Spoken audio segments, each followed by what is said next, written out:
have a lot of people who struggle with the balance of recovery and science of mind. We have a great group called the Freedom Group that's here on, I think it's Monday nights. It's Monday nights, the Freedom Group, that is really bridging that gap. So if that's a challenge for you, I'd love to invite you to go to the Freedom Group. It's really powerful, and they're really working with that.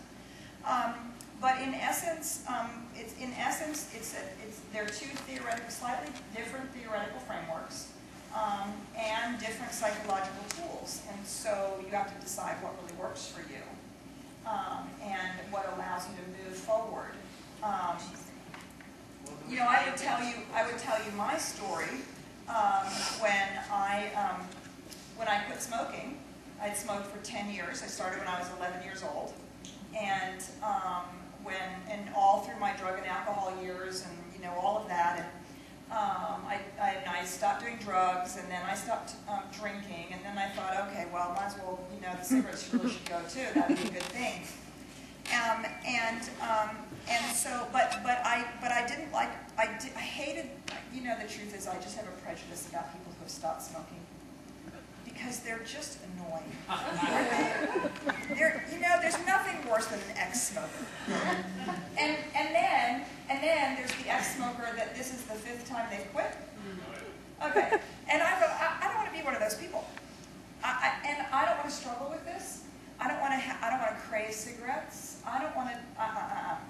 And I was well on my spiritual path, well on practicing these principles, and I thought, you know, if this stuff works, it by God works, and I'm going to put it to the test.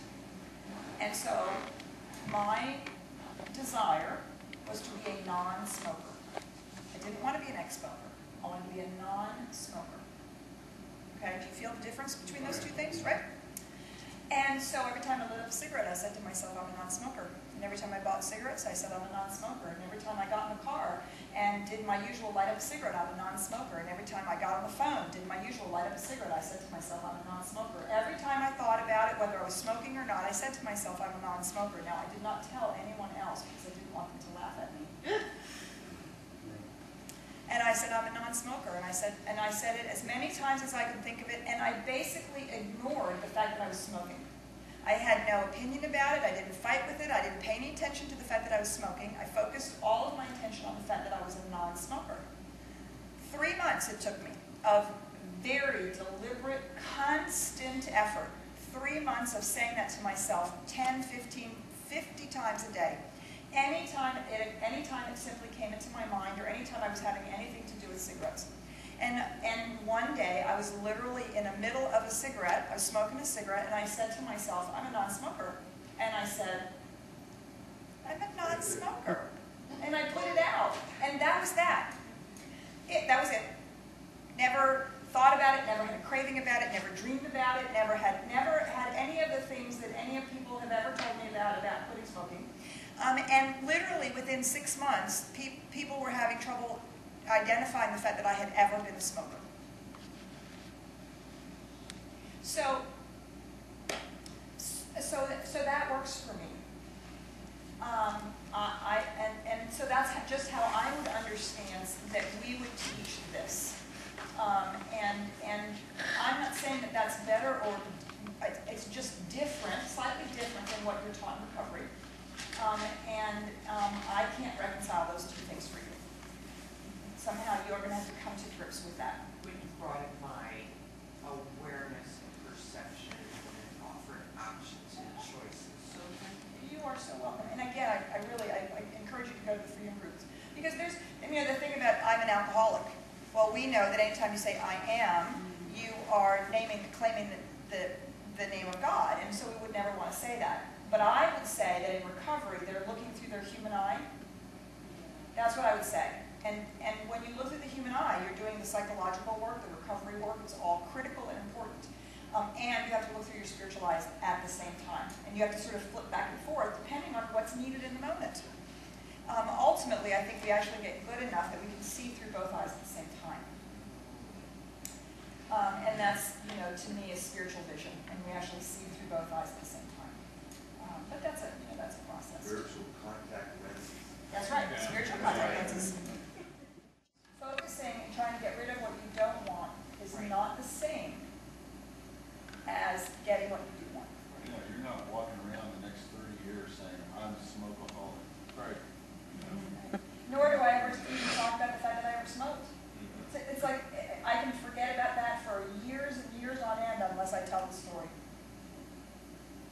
son, the first time I told the story, he was like, there is no way.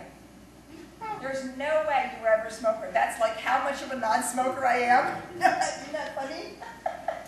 It's like, there's no way. I did that just recently with coffee.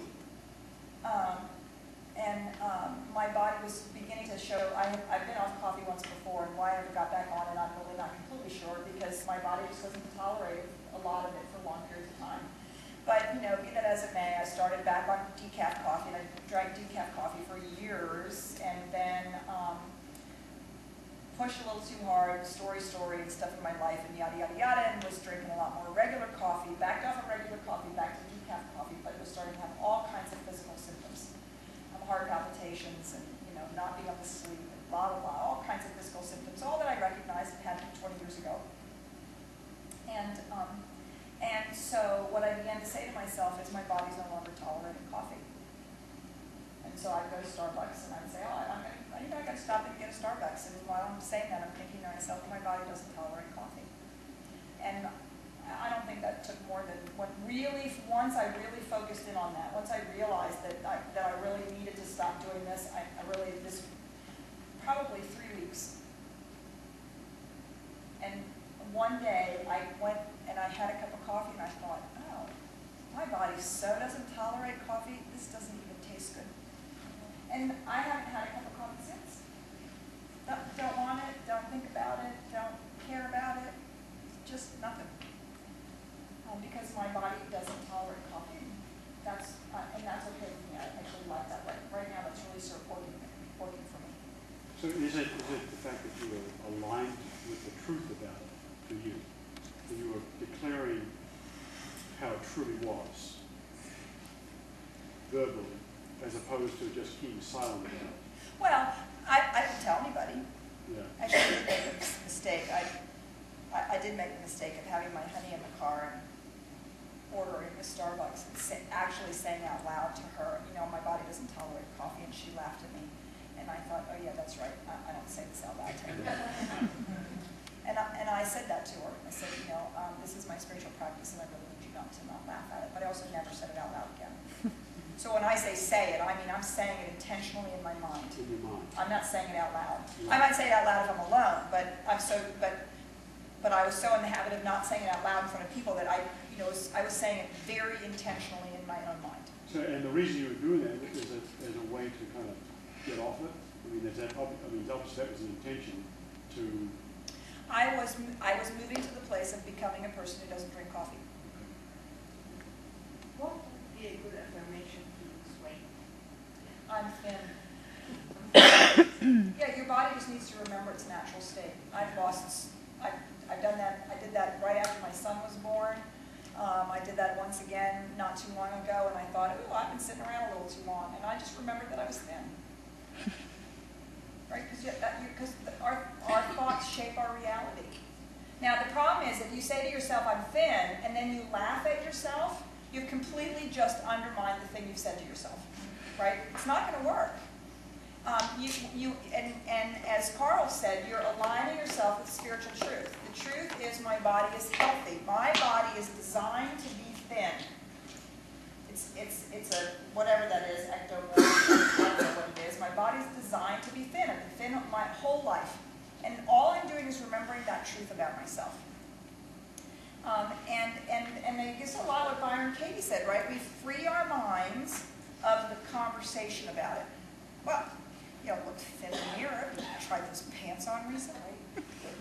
Well, who are you fooling? What are you talking about? You're not thin, right? That's nonsense. That's our human nonsense that we're having a conversation. That's what we want to be free of, right? We want to be free of that and to be able to speak the spiritual truth about ourselves and to speak it about others, and not have that yeah but, right? The yeah but. That's when limitation comes in. That's when we are no longer free. We are being now bound by old thoughts, old patterns, old ideas, old ways of thinking, old beliefs about ourselves, and we might as well just be carving a line in the sand, right, around which we can't get, or over which we can't go. So it takes a fair amount of mental discipline, which is why we're doing the journal, why we're practicing with it, right? We're practicing confronting ourselves, we're practicing thinking about these things, we're practicing making affirmations about them, we're practicing deciding what it is that we want to think, so that we are free to think the things we want to think. And I want to think about yada, yada, yada, yada, that whatever it is.